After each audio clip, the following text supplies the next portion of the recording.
welcome to this series of expert talks by newmomlife.com. Today, we'll be touching upon the topic of breast cancer. Breast cancer is the most common form of cancer that affects 1 out of 28 women in India. So today we have with us Dr. Aditi Agrawal, who will explain us everything about breast cancer, starting from what is breast cancer, why it happens and how you need to prevent it. Dr. Aditi is a breast surgeon who specializes in cancerous and non-cancerous breast conditions. She is trained at Tata Hospital and at UK. She is known for performing breast cancer surgeries after restoring the aesthetics of the breast. She has eased the pain of chemotherapy by placing chemopods. Besides this, she is also trained in laparoscopy. She is efficient in performing independently laparoscopic surgeries for diagnostic purposes, appendix, gallbladder, and all types of hernia, including ventral, inguinal, and hiatus. Besides this, she is also proficient in anorectal surgeries. Dr. Aditi has a vast experience of about 10 years in private practice. She has also numerous national and international publications to her credit and has authored several book chapters. So let's get straight to Dr. Aditi. Hello ma'am, how are you? All well, Gitika. Thanks for the invite. Thank you so much ma'am for accepting the invitation and coming online and connecting with us and helping our viewers out. My pleasure, dear. Right, ma'am. And thank you so much once again. And welcome to the series of expert talks by newmomlife.com. Right. So shall we begin with the session, ma'am? Yeah, we can go ahead. Right. So first, please tell us, ma'am, what actually is breast cancer? Gitika, when we talk about breast cancer, a lot of females have a lot of different views. Breast cancer is cancer which involves the breast tissue. It could be the breast per se, it could be underarms, or it could involve the black part, which is the nipple areola complex. Right, ma'am, right. And what actually causes breast cancer, ma'am? Is it genetic? We all are worried a lot about genetics, but as a matter of fact, only 5 to 10% of breast cancers are genetic cancers or what we call as hereditary cancers. 90 to 95% of cancers are sporadic, means they occur on their own.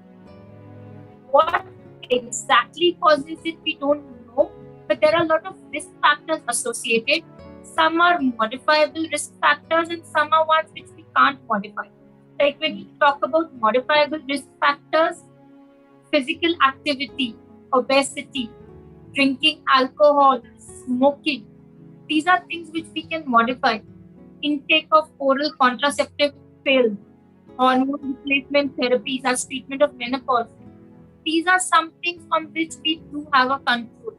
But the age at which we will have our first kid, the age of menarche, the age when our periods stop, the age when our periods first come in, we don't have control. Then there are other factors like breastfeeding, which definitely decreases the risk of breast cancer. As a matter of fact, you breastfeed your baby for 2 years, your risk of breast cancer decreases by some 0.2%. So that is one thing which we can do. We can plan up kids earlier. So these are things about which we can take care. We can be physically active. We recommend that at least 5 days a week, a female needs to be physically active in order to reduce her risk of developing breast cancer. Right. Right, ma'am. And what are the different stages of breast cancer, ma'am? Are all these stages curable as well? I wouldn't say that all these stages are curable. Your stage 1, stage 2 patients do very well. Stage 3 and stage 4 patients of ours don't do that well. When I talk about stage 4, these are patients who have metastatic disease. When I say metastatic disease, means the cancer in these patients has spread up at other places also. In these patients, we don't talk about cure. In stage 3 patients, we usually see that the cancer has spread spread to the lymph nodes, but it has not spread to such an extent that there would be a partial cure would be possible, but complete cure would not be possible. But stage 1 and stage 2 patients are the patients where we target to cure these patients. This is why we always promote that early detection. If a patient reports to us early, then chances of cure are very high, and then these patients can live a near normal life. Right, ma'am. And so we recommend a lot of times self-breast examination. Yes, ma'am. How can you please tell us that how one can do the self-breast examination? Yes, as far as self-breast examination is concerned, we request all females from the age of 18 years to start doing self-breast examination, and they should do it lifelong. Now, when should one do self-breast examination? Ideally, you should do it on 5th day of your cycle or anywhere between 5th to 12th day. Means from the day on which you start your monthly periods, from that you have to calculate any day between 5th to 12th day. You're supposed to select a day to do your breast self-examination. Okay, so in this, what we recommend is with the tips of your fingers.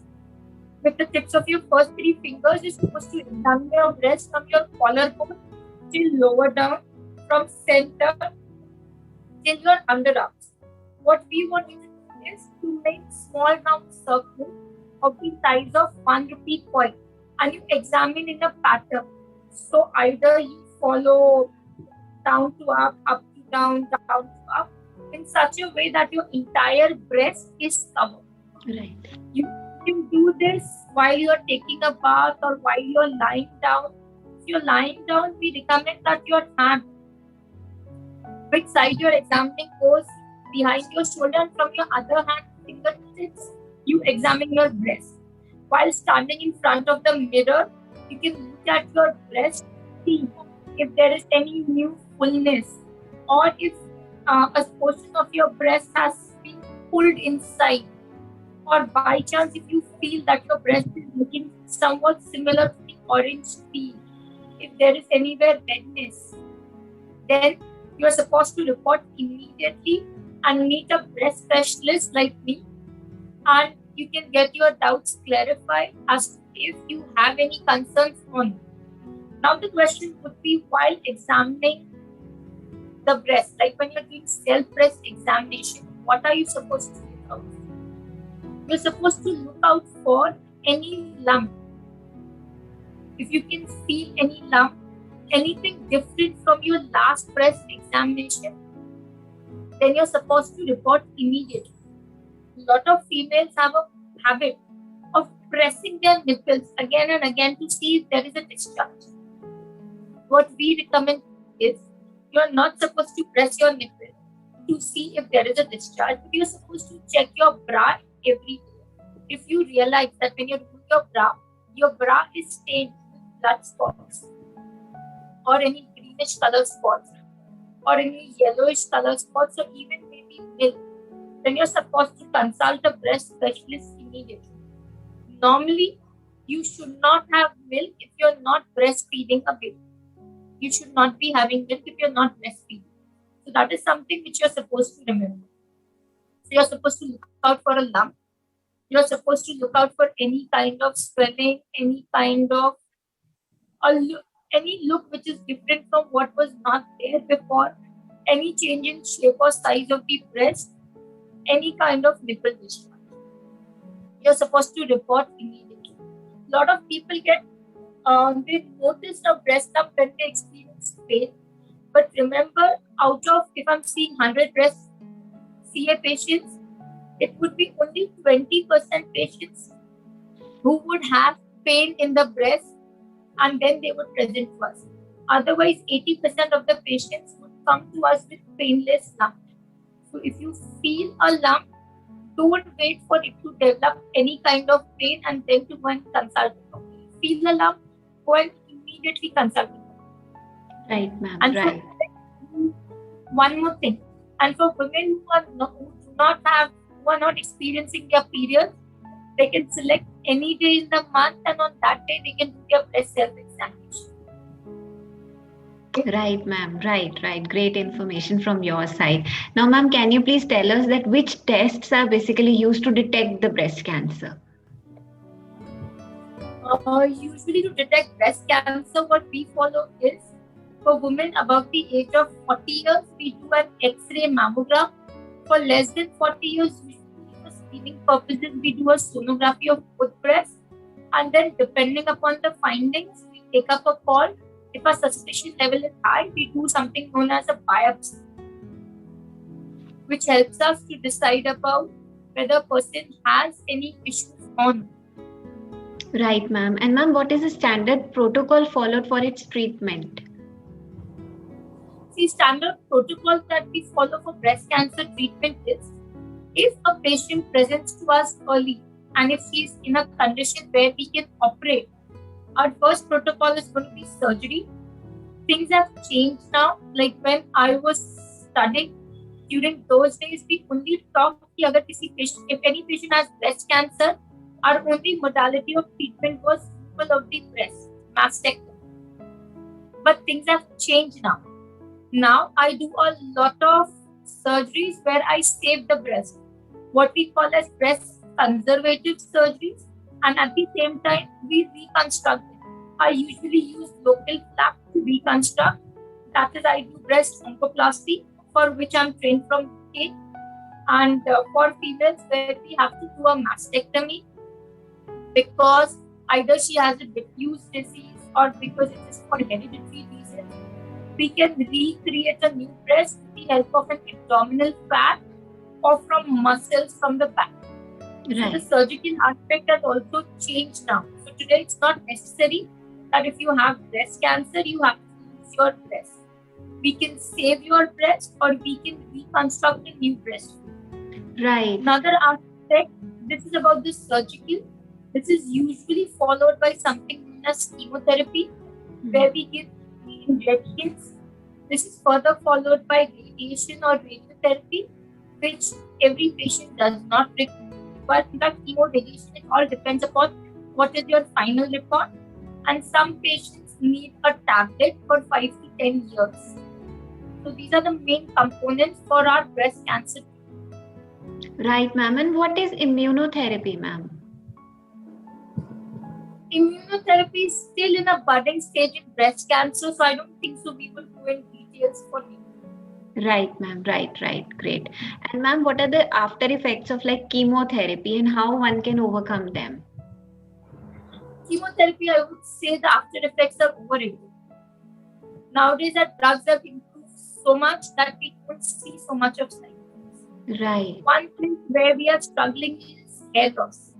That we still continue to see, and most of our patients lose their hair. But after your chemotherapy stops, you regain new hair, which is of at times even better quality. Some patients experience vomiting, some may experience loose motion, some may experience constipation. But usually everything is manageable with medicines. So you need not worry much about chemotherapy side effects. Right, ma'am. And ma'am, what diet should be given to a breast cancer patient? Any particular plan to be followed?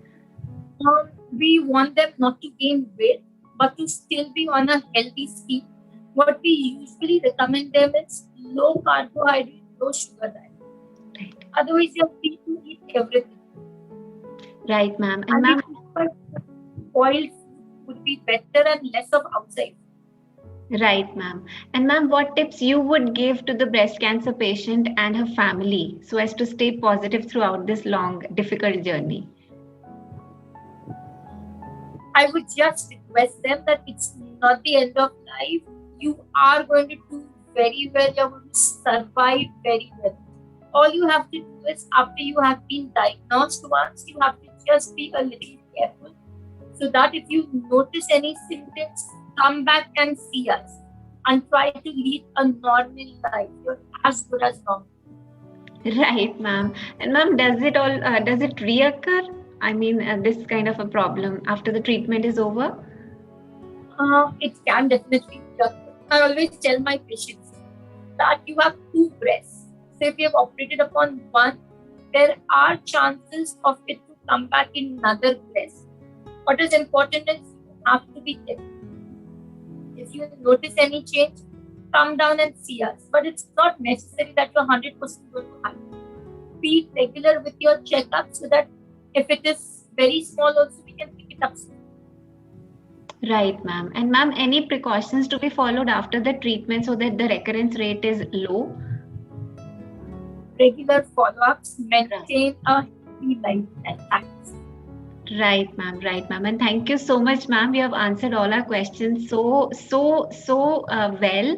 And I think it would be helpful to every woman who would be watching this session. Thank you so much for connecting with us, ma'am, and giving us. Most welcome, Deepika. Thank you very much. I am practicing in Mumbai. So if you have any queries, you can connect with me at Mumbai. Thank you. Thank you so much, ma'am. Thank you once again. Take care. Bye, Deepika. Bye, Have a ma'am. great Bye. day. Thank you so much, ma'am.